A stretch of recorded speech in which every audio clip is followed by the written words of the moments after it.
കളകള മുഴുകും ഒരു അരുവിയിലൊരു പുളകം പണ്ട് പറഞ്ഞ് നമ്മൾ പഠിച്ചിട്ടില്ല.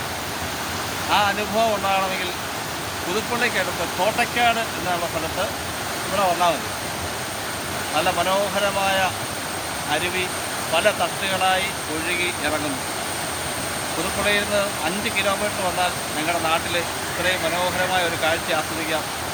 ഇവിടെയാണ് നമ്മുടെ കോട്ടയത്തെ, അതായത് കേരളത്തിലെ തന്നെ ഒരു പ്രമുഖനായ പാമ്പാടി രാജൻ എന്ന് പറയുന്ന ആന കുളിച്ച് നീരാടുന്നത് ഇവിടെയാണ്. അവന് നേരെ കിട്ടുമ്പോൾ ഇവിടെ വരും. അന്നേരം ഇവിടെയുള്ള നാട്ടുകാരെല്ലാം ഇവിടെ വന്ന് അവനെ കുളിപ്പിക്കും. ഇങ്ങനെയുള്ള കാഴ്ചകളൊക്കെ ആണെങ്കിൽ എല്ലാവരും പുതുപ്പള്ളിയിലേക്ക് ഇപ്പോൾ ഏവർക്കും സ്വാഗതം. കടന്നു വരൂ, ഈ മനോഹരമായ ദൃശ്യങ്ങൾ ആസ്വദിച്ചുകൊണ്ട് കടന്നു പോവുക. Thank you.